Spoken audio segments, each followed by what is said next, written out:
Let's get into Zelenskyy again before we get into Jasmine Crockett, because Jasmine Crockett said some wild things about Trump. So Zelenskyy is, they're asking Zelenskyy, can he salvage his relationship with Trump? Make sure you hit a like for the algorithm, subscribe to the channel and turn on your notifications. Tap into the Patreon if you're looking to go and rock out with a group of people that's going in the direction that you're going in. Let's get to it. After a day in which European leaders gave urgently needed solidarity and support on the world stage to President Volodymyr Zelenskyy after his extraordinary meeting in the Oval Office on Friday, he gave a wide-ranging press conference. His first public remarks really addressing what happened in the White House on Friday when he met President Trump and Vice President J.D. Vance. At first, he was asked if he thought he could salvage the relationship with the United States. Here's what he said. As regards salvaging the relationship that you asked about, I think that our relationship will continue because this is more than relationships in one moment. We need to be open. Ukraine is not the largest country in the world. However, everyone can see how Ukraine is fighting for its independence and freedom. And we are grateful to the people of the United States. He was then asked to react to some of the suggestions from Trump's inner circle that perhaps he needs to step aside if he can't fix his relationship with the US president. Here's how he tackled the question of his resignation. If I am to be changed, and I'll hear, how can I put it, with what's happening with the support to change me, it will not be easy, because it is not enough to simply hold elections. You would need to prevent me from participating in the elections, and it will be a bit more difficult. So they'll have to negotiate with me, and I said that I'm exchanging it for NATO membership, and then it means that I fulfilled my mission. He also Honestly, this guy seems like a dictator. I started to deep dive over the weekend, and maybe I'll do a whole show on it because I wanted to understand more about Zelenskyy. He was an actor and a dancer, and I was looking at him. He had 2 cups on his chest, and he was gyrating on the stage and stuff like that. And right after that, I seen a video, another clip pop up of a woman saying, "We love Zelenskyy and we hold him down and we love you. It is important for us to continue this. This is what a real leader looks like." They said, "This is what a real leader looks like," right after that. Seriously, right after that. If somebody asks me and says, hey, man, listen, you're the leader of the free world. If you could stop the war, would you be willing to resign?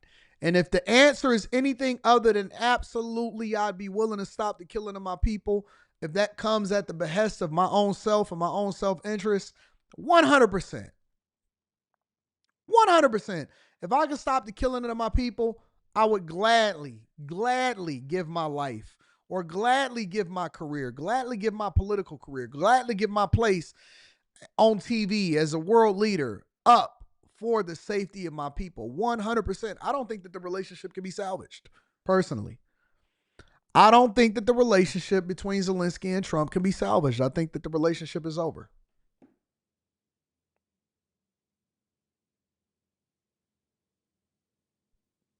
I think that the relationship is over. I think that once you offend the person that actually has your back, unless they have some kind of self-interest to do the deal and make things right, then it's no reason for me to save you from yourself. Trump was over at Mar-a-Lago this weekend. Trump don't even like the White House, I don't believe. I don't even think Trump cares to live in the White House. He look at the White House as a work, an away work apartment.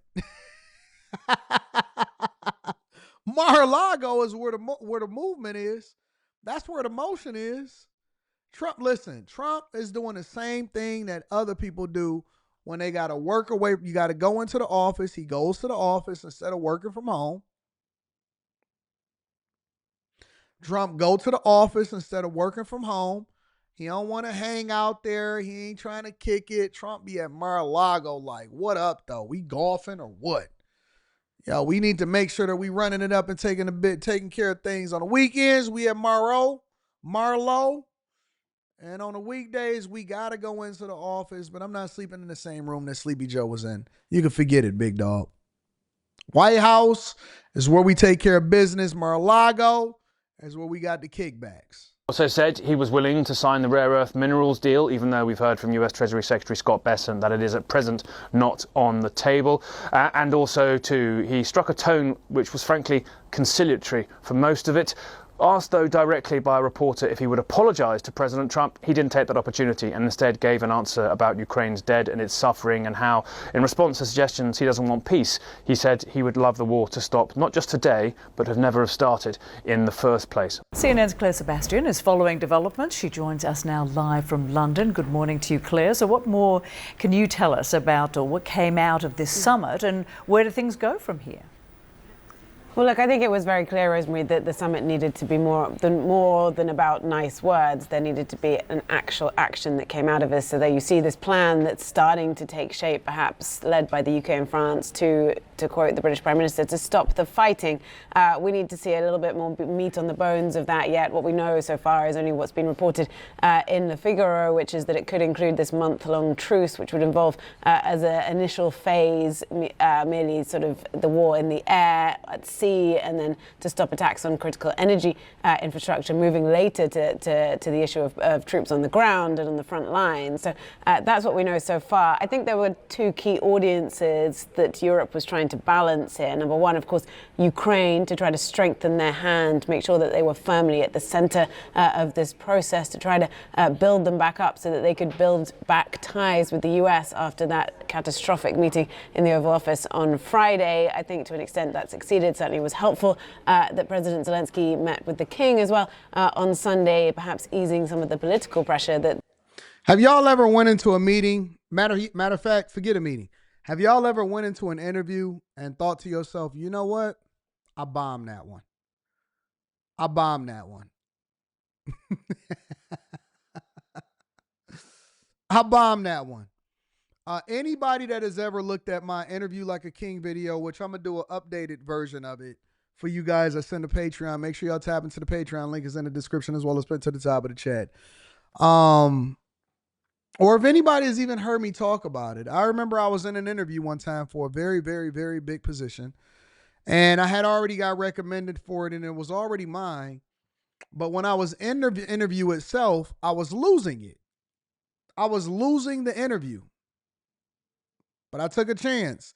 And the reason that I was able to take a chance was because I was not under duress and I didn't need the job. I'm not going to deep dive too heavy into it because, again, I am doing a revamped version of Interview Like a King. If you have not watched the first one, you really do need to watch the first one inside of the Patreon.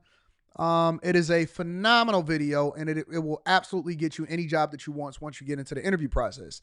Neither here nor there. But I took a risk, and the risk that I took ultimately caused me to call out the person that was the most important in the room, which wind up being the person that overseed all the information technology during the interview process. And it was a four-person panel interview. It was 3 women, which one of the women wound up being my direct report. And it was 2 other women that were technical, right? One of them was overseeing the technical aspect of things. Another one was actually working with the business. So they were the voice of the business. And then, and I don't want to say the actual name of the position because it could come back to him. It was a guy that was the big guy, and he wound up being the Asian guy. And they were asking me questions in an interview, and we were going back and forth and so on and so forth. And I seen him do one of these.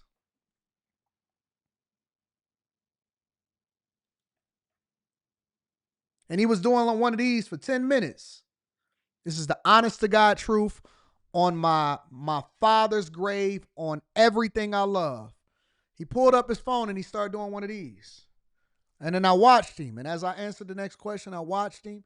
I answered the next question and I watched him.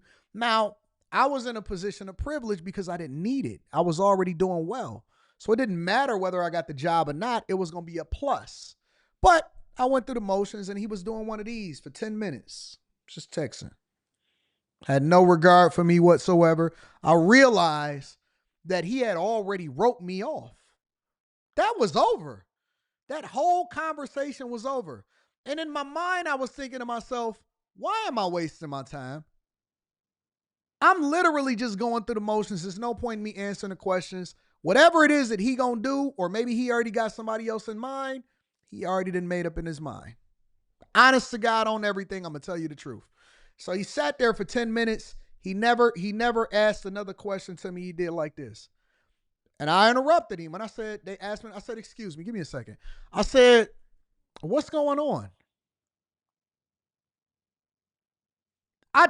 And he kind of jumped. And he was like, what? Because I called him out in front of his people. Now, that could have went one or two ways. The one way it could have went to where I just absolutely destroyed everything and every possibility, but I thought that I was already at that point. The other way is exactly the way that it went. I said, what's going on? I said, you know, it sounds to me, it looks to me, because body language is, and I said this to him, I said, body language is just as important, if not more communicative, than you actually saying it. And I said, you on your phone, I feel like you're disrespectful. And I said, but I'm not going to put that on you. What I'm asking you, I said, because this is an interview of me, of you, as well as you of me, because I'm trying to figure out if I even want to work here. I said, the thing that I'm trying to figure out is, what is it that you're looking for, and why aren't you interested in what I have to say? And I asked him directly to his face. And after he caught himself, he wound up being honest. And he was just like, yo, I'm not sure if you saying anything that, resonate with me any more or any different than anybody that I interviewed before you. And I said, what do you really want to know? Then that's when we start having a conversation. I don't want to give too much more information to y'all. I said, what do you really want to know? Forget the pleasantries, forget the other people in the room. Let's have a real conversation. What are you looking for? And what is it that you really want to ask me? If you can ask me something without anybody in the room and it didn't come back to you, what would you ask me? Then that's when the interview started kicking off. By the time that we left, we wound up going over 45 minutes. By the time that we left that interview, I'm going to leave out the rest of the details because I'm going to share that with y'all in the Patreon. By the time that we left out on the interview, we was laughing. We was shaking hands. We wound up talking outside as they was walking me out the door. And it was mine to turn down. It wasn't anybody else's. It was mine to turn down. It wasn't anybody else's.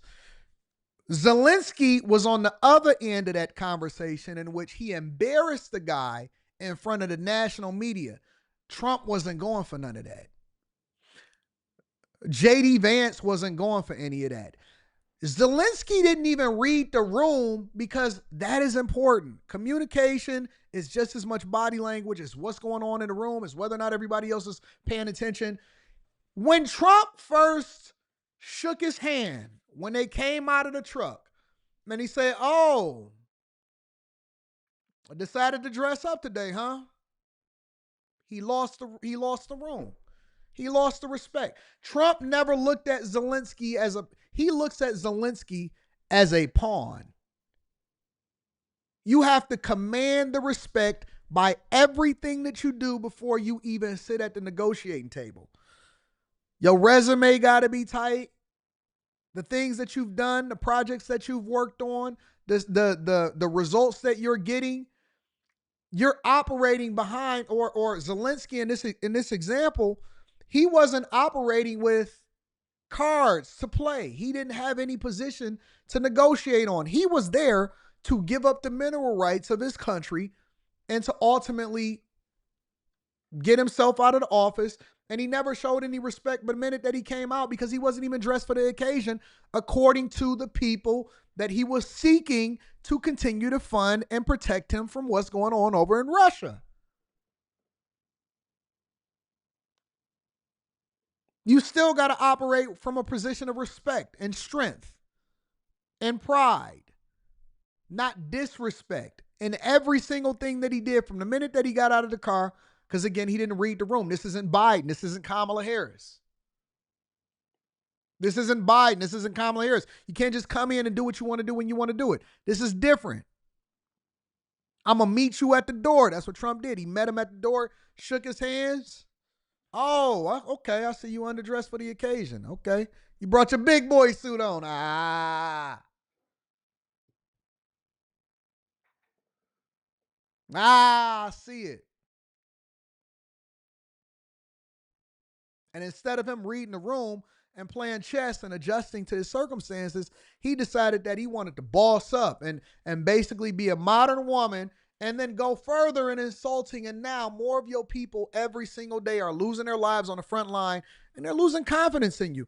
And then, of course, you got Democrats and people over there saying, oh, my God, I apologize. Don't worry about it. We'll get into it. We'll get into it. We'll get into it. Don't worry about it. Make sure you hit a like for the algorithm, subscribe to the channel, and turn on your notifications.